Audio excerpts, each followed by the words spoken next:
Salve, salve, meu guerreiro! Salve, salve, meu aluno! Seja muito bem-vindo ao nosso cantinho que você já conhece, Liga da Gramática, onde eu, você e eu estamos numa guerra muito pesada contra a banca para que você consiga a sua aprovação tão desejada e consiga atingir o objetivo que é a sua nomeação, que é você assumir o seu concurso, ver o seu nome lá no Diário Oficial como um dos aprovados daquele concurso que você tanto almeja.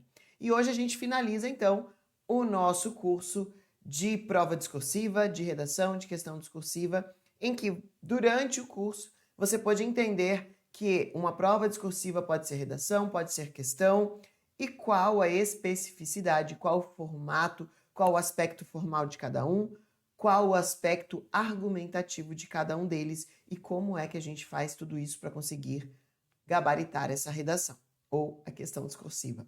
E hoje a gente vai ver, então, os erros gramaticais mais comuns e como evitar esses erros para que você não perca ponto na parte estrutural, na parte de apresentação, na microestrutura, né? Naquela parte gramatical, então. Então, vamos lá. Primeiro erro muito comum é concordância. Então, é muito comum, tanto concordância verbal quanto nominal, você errar na sua redação, tá? Ou na sua questão discursiva. Vamos começar pela concordância verbal, tá? Macete de concordância verbal. E aí, depois disso, a gente vai para concordância nominal e outros erros. Concordância verbal, minha gente, é saber se o meu verbo vai para o plural ou singular, ou se ele vai para a primeira, segunda, terceira pessoa do singular, primeira, segunda, terceira pessoa do plural. Qual é o tipo de sujeito? Para cada sujeito, um tipo de verbo, um tipo de concordância. O que é que a gente vai fazer, então, para evitar esse erro? Eu quero que você pegue, depois que você terminar de escrever a sua redação, isso para quem está iniciando, tá? Depois que você já está dominando, isso vai meio que automático, porque você já vai estar dominando a gramática. Tá fé, mas tá frio já. O que é que você vai fazer? Você vai pegar e vai sair circulando todos os verbos que estão no seu texto e depois vai sair perguntando quem para eles. Por exemplo, vou achar alguns aqui. Ó, comete. Apesar de que eu não ia usar esse, vou usar só esse dali. São, será e é. Tá bom, esses daqui. 4. Então, a gente vai chegar para o verbo e perguntar quem, seu moço? Quem comete? Aí você volta e lê. Aqui está um erro que o candidato comete. O erro comete? Não, né, minha gente? Quem comete? O candidato. Comete o quê? O erro. Tá? Então, ele está invertido. Nosso meu nariz está coçando demais. Então, ele está invertido, mas eu quero saber só do sujeito. Então, quem comete? O candidato. Então, está no singular? Está correto? O candidato cometem? Não, o candidato comete. Então, está correto. Próximo. Cadê aqui? Opa, desculpa, minha gente. Deu uma vagada aqui, uma devagada. Olha, são bonitos. Quem são bonitos? A casa, opa, mas se é a casa é singular, então a casa é bonita. E o meu adjetivo deveria concordar com casa. A casa é bonita. Professora, mas volta lá, professora. Tem um ezinho aqui dizendo que eu tenho um núcleo e 2 núcleos, então o meu sujeito é composto. Então a casa e o quintal são bonitos. Então está correto. Então, beleza. Então, você pula e vai para o próximo verbo. A concordância será no plural. Quem, por Deus, será no plural? A concordância. 2 núcleos será no plural?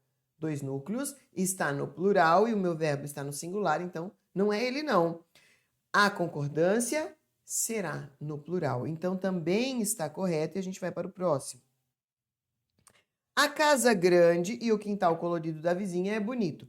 Quem é bonito por Deus? Eu sou bonita. Quem é bonito? Casa grande. Opa, tá estranho. Casa grande é bonita. Eu observo que eu tenho de novo 2 núcleos. 1, 2. 2 é plural, porque é mais de 1. Então, a casa grande e o quintal da vizinha são bonitos. Tá? Então, eu preciso concordar com o meu sujeito que está aqui. Como é que você vai fazer? Tá? Existe uma particularidade quando a minha oração está invertida, eu tenho uma nova concordância para ela. Qual é a concordância padrão? Sujeito, verbo e complemento, não é? Esse aqui é a minha concordância padrão, certo? Sim. Então eu venho aqui, ó, e coloco eu e minha irmã dançamos ontem. Este ontem, minha gente, eu vou colocar um complemento, que ontem não é complemento. Ontem é adjunto adverbial de tempo. Mas eu vou colocar um complemento. Dançamos, no baile também é complemento. Não é complemento, dançamos valsa. Pronto. Pronto, agora ficou pronto mesmo, né? Comecei a tossir. Ontem eu estava fazendo um curso, de teologia. E o professor estava em Brasília, foi por videoconferência. Menino, deu uma tosse nesse homem. Ele teve que fazer intervalo. Sabe quando você já tá segurando assim pra não tossir muito? O cara vai ficando vermelho, o olho vai lacrimejando. Teve que colocar um intervalo. Quase estou assim eu neste momento. Tá. Eu e minha irmã dançamos valsa. Beleza. Quem dançamos? Eu e minha irmã. Este aqui, ó, é o sentido direto de uma oração. Sujeito, verbo e complemento. É o sentido direto de uma oração. No entanto, se eu inverter e eu colocar o verbo primeiro e fazer um sujeito pós-posto, que a gente chama, eu tenho 2 opções para a minha concordância. Eu posso fazer a direta, que é aquela padrão, dançamos, eu e minha irmã. Dançamos eu e minha irmã. Ou o que a gente chama de concordância atrativa. Se eu estou atraído por quem está mais próximo de mim. Então, eu vou me atrair ao termo mais próximo. Se tem um eu aqui, vai ser dancei eu e minha irmã, porque é uma concordância atrativa. Agora vamos inverter. Minha irmã e eu. Aí vai ser dançou minha irmã e eu, tá? Entenderam? Então, eu posso fazer a concordância no plural, quando eu tenho um sujeito pós-posto, e esse meu sujeito pós-posto é composto, ou eu posso fazer uma concordância atrativa, com o termo que está primeiro, tá bom? Dancei eu e minha irmã, dançamos eu e minha irmã. Dançou minha irmã e eu, tá? Agora, concordância nominal. Eu não vou colocar todas, tá? Não vou colocar todas.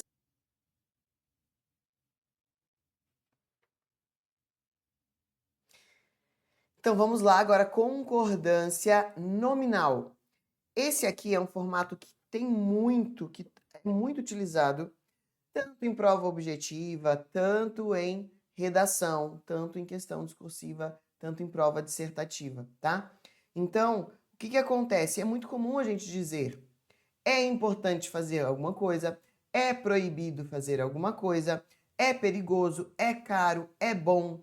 Então, a gente inverte sujeito, verbo e complemento e coloca aí o verbo na frente. Primeiro o verbo, complemento e depois o sujeito. Então, a gente faz uma inversão da nossa ordem, e aí as pessoas não sabem qual vai ser a concordância. Isso aqui é muito simples, tá? Quando eu tenho esse formato, quem vai dar a regra, quem vai dizer a concordância, é esse cara aqui, ó, o artigo. Se eu colocar um artigo, eu tenho que concordar com o artigo. Por exemplo, olha, higienização é necessário. É necessário. Por quê? Não tem um artigo. Então, vai ficar necessário, tá? Agora, se eu colocar é necessário higienização. Continua sendo necessário. Por quê? Não tem artigo. A partir do momento em que eu colocar um artigo, é necessário a higienização. Coloquei artigo? Então, aqui, necessária a higienização. Vai ser assim para qualquer um dos termos, tá? Proibido, caro, perigoso. Quer ver alguns exemplos, outros exemplos? Entrada é proibida,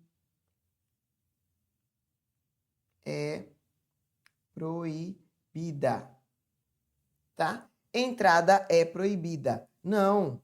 Por quê? Tem artigo aqui? Não tem, tá? Não, peraí. Deixa eu fazer diferente.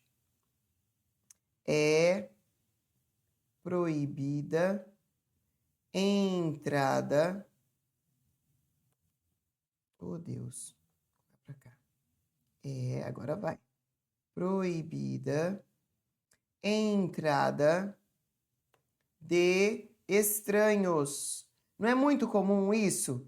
Né? A gente chega em alguma sala, alguma empresa e tá aquela plaquinha assim na porta. É proibida entrada de estranhos. Certo ou errado? Errado. Por quê? Cadê o artigo aqui? Então, se eu não tenho um artigo aqui, o correto é proibido entrada de estranhos. A partir do momento em que eu coloco o meu artigo aqui, aí sim, proibida a entrada de estranhos, tá? Por quê? A entrada é proibida. Ó, a entrada é proibida. Concordância nominal. Se vai ser proibida ou proibido. Quem manda é este artigo aqui. Tem artigo? Proibida. Não tem artigo? Proibido. Beleza? Com todos eles. Proibido, necessário, perigoso, caro. Último exemplo. Que é um exemplo que muita gente vai gostar, com certeza. É caro cerveja, né? Está caro a cerveja. Ou está, né? Está caro. Ó. Está, melhor assim. Está caro cerveja.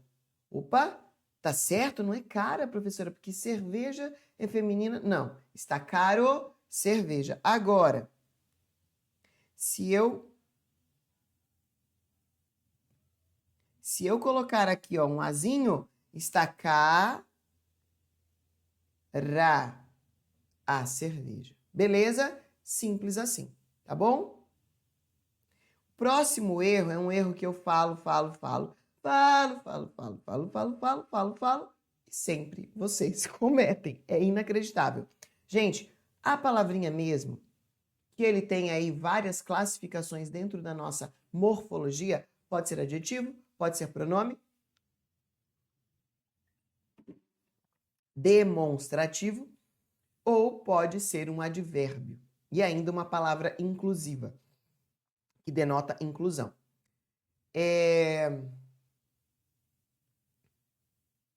Opa, me perdi.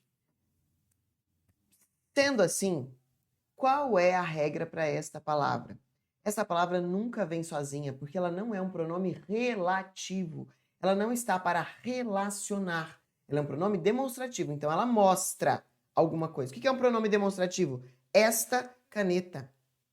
Aquele copo, eu estou demonstrando. E o mesmo também demonstra. O mesmo, a mesma caneta que eu escrevo é a mesma caneta que fica no meu tablet. Então, eu estou demonstrando a mesma caneta, tá? Estou demonstrando. Pronome demonstrativo. O que é relativo? Quando eu vou relacionar um termo ao outro. Por exemplo, a mulher que amo. Estou relacionando quem eu amo com mulher. Estou fazendo uma ligação. Quero ligar um termo ao outro. Isso é relacionar. E o termo mesmo, em nenhuma das circunstâncias, ele vai ser relacionar, de relatividade, de relacionar. Então, ele não relaciona, tá? Então, ele nunca vem sozinho. Nunca vem sozinho. Sabe aquele termo que todo mundo gosta de fazer? O ladrão, o homem, assaltou a farmácia. Ponto. O mesmo evadiu-se rapidamente do local. Então, este termo mesmo não pode ser utilizado nesta forma, porque isso aqui seria um pronome relativo. Ele está ligando uma coisa a outra e aqui não é. Então, aqui, o que é que eu posso fazer? O ladrão, tá? O ladrão evadiu-se, ou aquele homem, tá? Então, o homem assaltou a farmácia, ou um e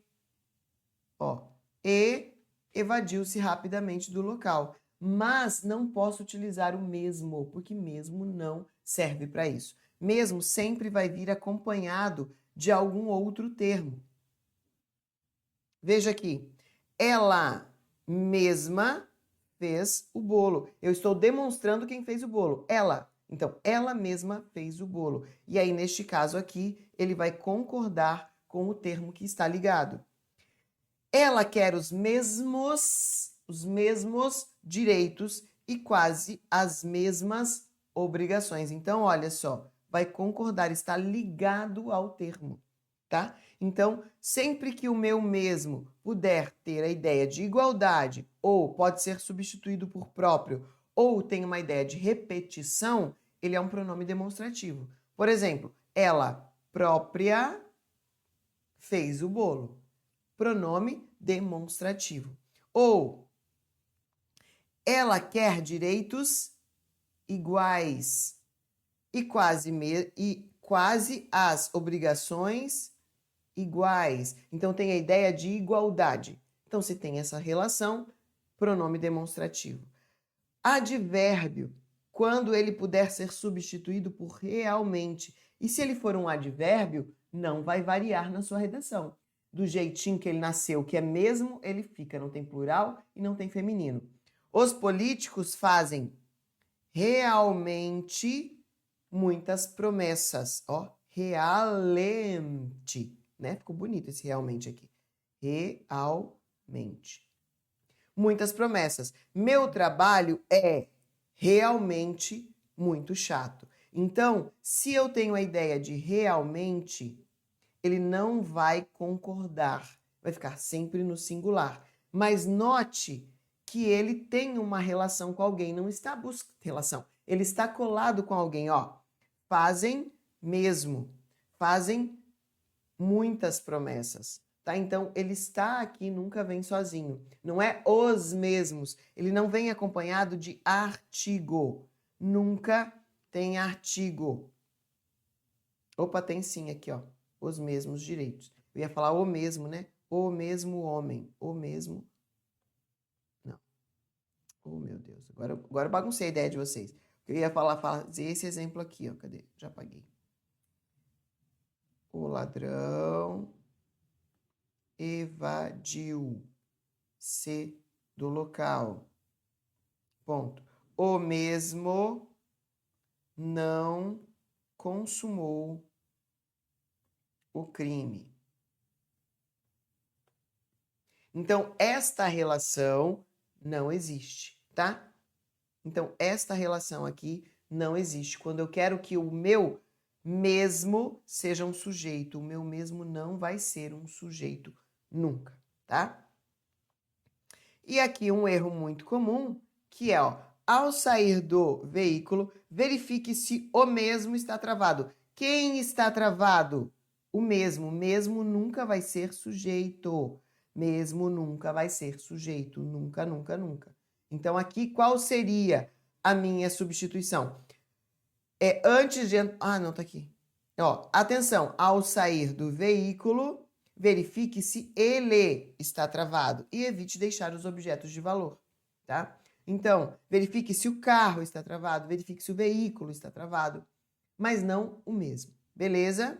O material de vocês está completo, aí tem vários outros exemplos. Mais um erro muito comum é o paralelismo. Nós temos aí algumas formas de paralelismo. Uma eu sempre falo para vocês, tanto no meu YouTube, quanto em outras aulas, que é o artigo. Que é o mais comum, que é o artigo. O que é um paralelismo? É um padrão. E para que serve esse padrão? Para enumerações. Quando eu tenho várias enumerações, quero colocar um termo ao lado do outro, qual é o padrão que eu faço para esta enumeração? Por exemplo, é o exemplo mais comum que eu coloco. Fui ao mercado e comprei. Vou enumerar o que eu comprei. Arroz, feijão, carne. O que é muito comum? Vocês querem dar ênfase. E aí você coloca no último e comprei arroz, feijão e a carne. Você acha que é bonito colocar no último apenas o artigo? E não é, eu não posso.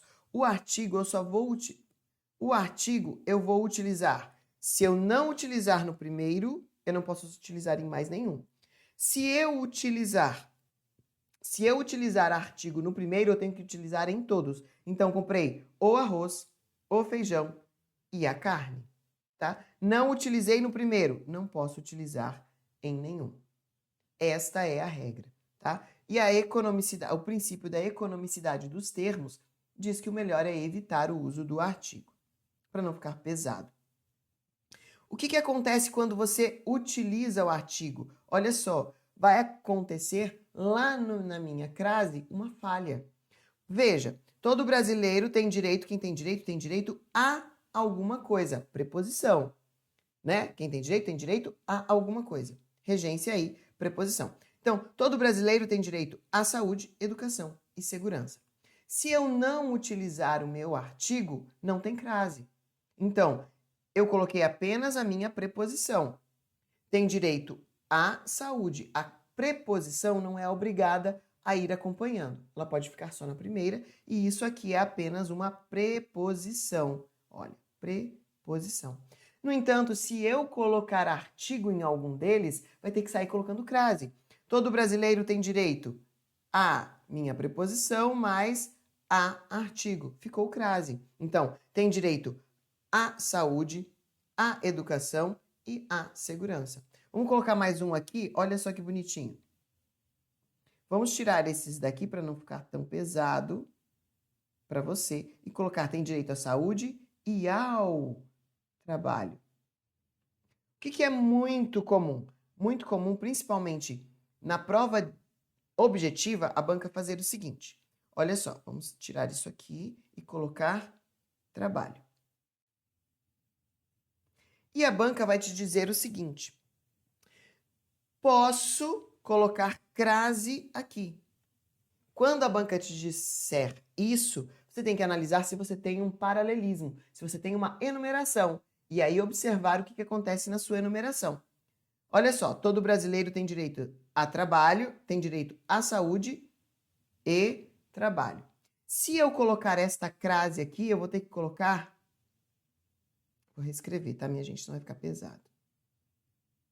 Olha, direito à saúde e trabalho. está correto, está certinho, e a banca vai chegar para você e dizer assim, posso colocar uma crase aqui e não vai dar erro nenhum? Aí você vem aqui e olha, quem tem direito a alguma coisa, tem direito à saúde. Então, opa, eu devo colocar essa crase. Aí, neste caso, eu tenho que analisar se eu tenho uma enumeração, se eu tenho um paralelismo. O que acontece aqui, ó? Se eu tenho direito à saúde, eu tenho direito ao trabalho. Se eu colocar artigo no primeiro, eu tenho de colocar artigo no segundo. A minha preposição não é obrigada a seguir. Só que se eu coloco um artigo, aí ela vai acompanhar o artigo, porque ela é emitida e ela quer ficar junto do artigo. Tá? Então, não posso colocar esta crase sem colocar um ao aqui. E é muito comum a banca fazer isso, porque você não vai enxergar. Quando é que vai estar correto? Se a banca reescrever colocando o ao. Senão, não pode, tá? Já falei aí 2 assuntos que podem até cair na sua prova. Aí o outro tipo de paralelismo é quando eu vou colocar termos, em vez de só colocar enumerações baseadas no meu artigo, eu estou utilizando vários termos para enumerar. Por exemplo, eu quero utilizar termos com mente. Ó, as pessoas aparentemente e constantemente estão buscando felicidade. Aí, uma eu vou utilizar constância e a outra eu vou utilizar mente. Errado. Se eu utilizei mente no primeiro, eu tenho que sair utilizando mente em todos. Aí eu tenho uma exceção aí, mas você vai ver que ainda é o mente. Ele está só oculto. Olha só. As pessoas aparentemente e constância, não. Um eu estou usando um advérbio terminado em mente e o outro eu estou utilizando um substantivo. Não. Então, eu vou pegar esse meu substantivo. Constância é substantivo? É.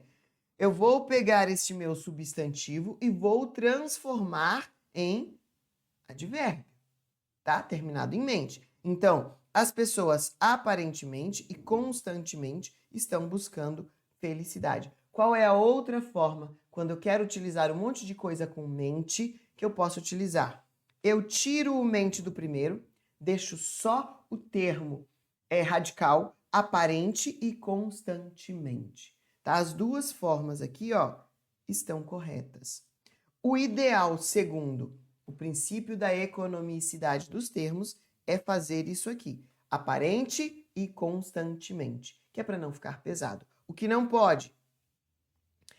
Utilizar um advérbio e um substantivo, quando a gente tem uma correlação entre eles, tá? Outro exemplo aqui, ó. Quero trabalhar, estudar e a busca da felicidade. Não, porque aqui eu já tenho um substantivo e esses outros eu estou utilizando verbo, tá? Eu estou utilizando verbo. Então, se eu estou utilizando verbo no infinitivo, todo mundo vai ficar no infinitivo. Quero trabalhar, estudar e buscar a felicidade. Todo mundo fica igual. Isso é paralelismo, minha gente. E não podemos errar porque a banca cobra este erro. E eu tenho também o meu paralelismo semântico, que é, se eu estou usando um sentido, eu tenho que sair usando o mesmo sentido em todos eles. Por exemplo, sempre ligado a padrão. O presidente visitou Paris, Bonn, Roma e o Papa. Opa! Eu estou colocando o Papa no mesmo padrão geográfico, porque aqui eu tenho cidades, né? Eu tenho aqui, ó, regiões geográficas. Então, eu não posso colocar o padre no mesmo padrão de uma região geográfica. Então, eu tenho que reescrever tudo isso. Como é que eu consigo reescrever tudo isso? Tem que mudar a estrutura. Ó, o presidente visitou Paris, Bonn e Roma. Nesta última capital, encontrou-se com o Papa. E aí eu não vou misturar o Papa com região geográfica, porque são padrões. Não posso colocar o Papa no mesmo padrão geográfico, beleza? E aí eu tenho que mudar toda a estrutura. Através, esse é outro erro que todo mundo... Esses dois, através e onde? Que eu vou falar e sempre cometem o mesmo erro. Através. O através, minha gente, só serve para atravessar, tá? Professora, mas lá no dicionário eu tenho essa semântica, eu tenho essa opção de colocar o através para ser utilizado aí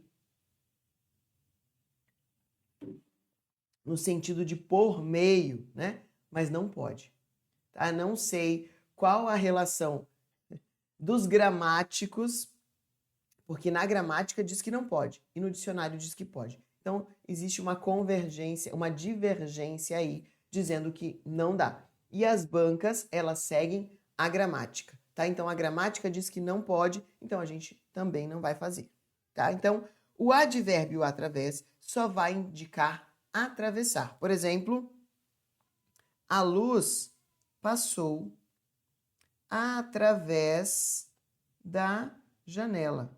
Aí eu posso utilizar o através.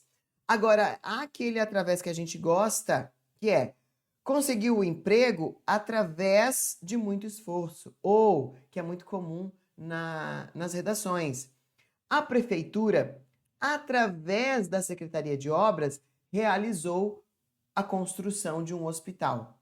Não, está errado. Eu tenho que utilizar o por meio de. A prefeitura, por meio da Secretaria de Obras, construiu um novo hospital. Ou conseguiu emprego por meio de muito esforço.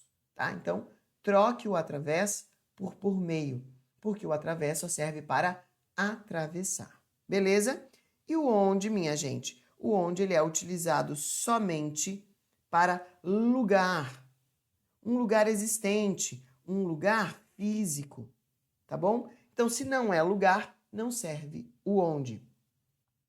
Por exemplo, o pronome relativo... Por exemplo, estava na reunião onde meu chefe me elogiou. Reunião é lugar? Ah, é sim, professora, eu estava sentada, era uma sala. Não. Você estava num prédio, num edifício, em uma sala, mas a reunião não é um lugar. Reunião é um evento, é uma situação. Então, isso não é lugar. Isso a gente chama na gramática de falso lugar. Então, não cabe o onde. Então, aqui vai ser em que. Estava na reunião em que meu chefe me elogiou. Na qual meu chefe me elogiou. Tá? Então, não serve o onde. Agora sim, ó. A sala de reunião, a sala de reunião onde estávamos era muito grande. Aí sim, é um lugar, porque a sala é um lugar físico. Então, e ela é grande, e aí cabe o meu onde. Outro, o artigo da Constituição o artigo onde prevê. Artigo não é lugar. Eu posso entrar na Constituição, eu posso sentar, até pode, né? Porque ultimamente a gente está rasgando, pisando, cuspindo a Constituição Federal. Mas, enfim, não é um lugar. Então, eu vou utilizar em que está previsto. O artigo em que prevê. O artigo o qual prevê, tá? Então, não cabe o onde. Onde é só para lugar. Pense assim, ó. Posso tocar? Posso sentar? Cadeira onde sento. Casa onde moro. Rua onde resido. Aí é onde. O restante é sempre em que. Tá bom? E aspas, minha gente. Aspas só pode ser utilizada em 3 situações dentro da nossa redação, não dentro da gramática, tá? Na gramática nós temos sim aspas para fazer mudança de sentido, para ser irônico, sim, a gente pode colocar aspas. No entanto, dentro da nossa redação, nunca jamais na história da redação. O que é que acontece? Aspas na redação só serve para estrangeirismo, que eu quero utilizar uma palavra que eu não conheço, que não faz, uma palavra que não faz parte da nossa gramática. Então, quando essa palavra não faz parte da nossa gramática, quando a gramática não faz parte, esse termo não faz parte da nossa gramática, por exemplo, insight. Insight. O que é um insight? Insight é quando você tem uma sacada, uma luz. Por exemplo, ele teve um insight e criou uma nova regra. E criou um novo projeto. Então, teve uma ideia. Insight é quando a gente tem uma luz, né? Uma ideia. Então, esse insight vai vir escrito entre aspas. Por quê? Quando a gente escreve no computador, esse insight ele vai estar escrito em itálico. E eu consigo na minha mão escrever em itálico, ou ele vem em negrito. E aí, vou escrever na minha redação em negrito? Não consigo. Tá? Então, por isso que a gente utiliza aspas quando é manuscrito. Por exemplo, o professor deu mole à aluna. Tem crase, tá? Deu mole à aluna. Este deu mole é o sentido de ele facilitou para a aluna.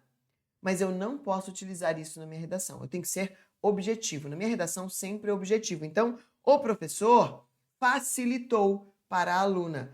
O professor se insinuou para a aluna, tá? Então, eu tenho que utilizar o termo objetivo e não valer-me deste recurso de ironia dentro da redação. Na redação, esse recurso é proibido. Outro fator que eu posso utilizar é aspas na minha redação. Quando eu quiser fazer uma citação.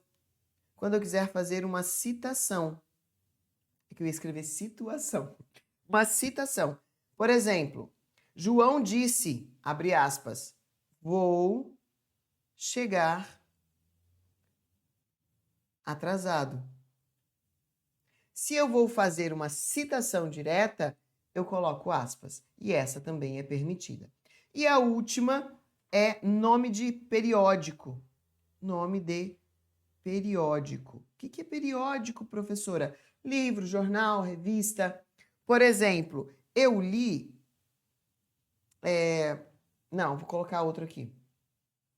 De acordo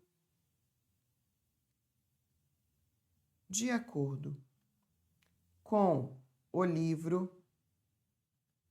Os Lusíadas, aí Os Lusíadas vem entre aspas, tá? De acordo com o jornal O Globo,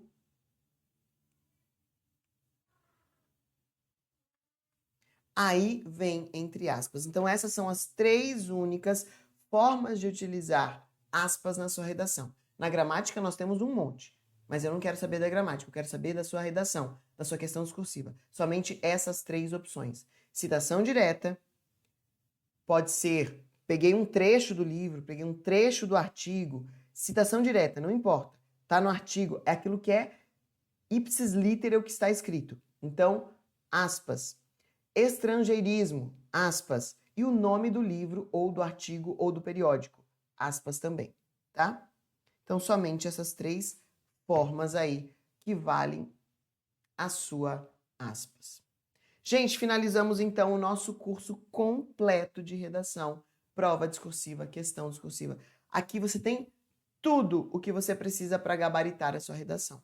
Agora é só treinar. E aí, se você quiser continuar treinando e treinar comigo, nós temos aí em algum lugar da plataforma o link para correção de redação. E a partir de agora você começa a escrever e aí pedir correção. Não precisa ser comigo, mas peça para alguém corrigir a sua redação, porque é a partir do momento em que alguém olhar para a sua redação e dizer está errado ou está certa, que você começa a alinhar. Porque uma coisa são o mundo das ideias, você entendeu o que você deve fazer. Mas às vezes a gente escreve e fala, porra, tá ruim. Então alguém tem que dizer para você se está ruim ou bom, tá? Então, fico por aqui, espero ter ajudado com este curso completo, o mais completo da região, o mais completo do Brasil, sobre prova discursiva, prova dissertativa Espero que eu possa ter te ajudado a sanar todas as suas dúvidas. Qualquer coisa, manda aí uma mensagem para mim. Você tem vários canais aí para entrar em contato comigo pela nossa plataforma, tá bom? Super beijo, continue aí ligado na nossa Liga da Gramática.